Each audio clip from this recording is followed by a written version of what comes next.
নানা আয়োজনে দক্ষিণের অন্যতম প্রাণপুরুষ অমৃতলালদের জন্মশতবার্ষিকী উদযাপন করা হলো। বৃহস্পতিবার সকালে বরিশাল নগরীর অমৃতলালদে মহাবিদ্যালয় প্রাঙ্গণ থেকে বর্ণাঢ্য শোভাযাত্রা বের করা হয়। নগরীর গুরুত্বপূর্ণ সড়ক প্রদক্ষিণ করে আবারও একই স্থানে এসে শেষ হয়। এতে শিক্ষার্থী, সমাজসেবক, সংস্কৃতি জনসহ প্রশাসনের বিভিন্ন স্তরের কর্মকর্তারা অংশ নেন। ঢাক ঢোল বাজিয়ে আনন্দে মাতে অংশগ্রহণকারীরা।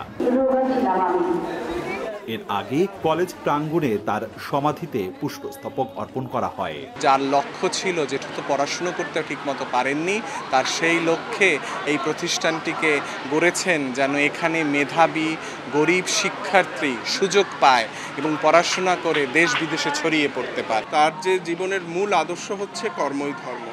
সেই কর্মই ধর্মকে সে নিজের জীবনের সকল পাথেয় মনে করে সে জীবনকে এগিয়ে নিয়ে যাওয়ার জন্য সকল মানুষকে তার এই কোম্পানির মধ্যে আবদ্ধ করেছে।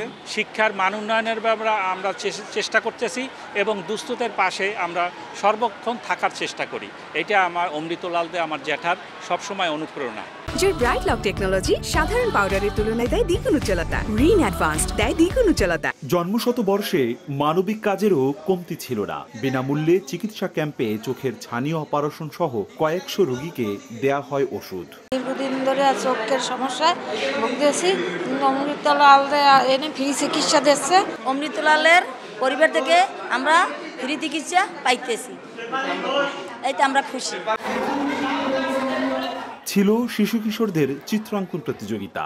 দক্ষিণাঞ্চলে নারীদের আগে শিক্ষা ব্যবস্থা খুবই পিছিয়ে ছিল, তো অমৃতলাল দে দক্ষিণাঞ্চলে নারীদের শিক্ষা ব্যবস্থা করার জন্য স্বপ্ন দেখেছেন। আমি যেন অমৃতলাল দের আদর্শে বড় হতে পারি এবং তার পদচরণ অনুসরণ করে সামনে এগিয়ে যেতে পারি, সেই কামনা করছি। ওনার আদর্শে আমরা সবাই অনুপ্রাণিত হই। তার যে পিছনের কর্মগুলো দেখে আমরা অনুপ্রাণিত হচ্ছি যে একজন নিরক্ষর মানুষ ছিলেন এবং বর্তমানে মানুষের জন্য কর্মসংস্থান এবং শিক্ষা প্রতিষ্ঠানের জন্য তিনি মহৎ কিছু করেছেন।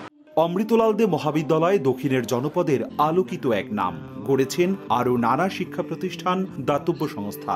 আধুনিক বরিশাল গঠনে তার অবদান অতুলনীয় বলছেন বিশিষ্টজনরা। তার পরিবার যারা আছে তারাও এই আদর্শকে ধারণ করবেন এবং এই ধারণের মধ্য দিয়েই আমরা একটা অসাম্প্রদায়িক বাংলাদেশ পাবো, মানবিক বাংলাদেশ পাবো এবং এই মানবিক বাংলাদেশের মধ্য থেকে নতুন প্রজন্ম যারা এই কলেজে শিক্ষা গ্রহণ করছে, তার আশেপাশে আছেন, তারা শিক্ষা নিয়ে আগামী দিনে মানুষের পাশে দাঁড়াবেন। আধুনিক বরিশালের স্বপ্ন দেখি, সেই স্বপ্নকে অনেক আগে থেকেই বাস্তবায়নের কাজটি শুরু করেছিলেন তিনি।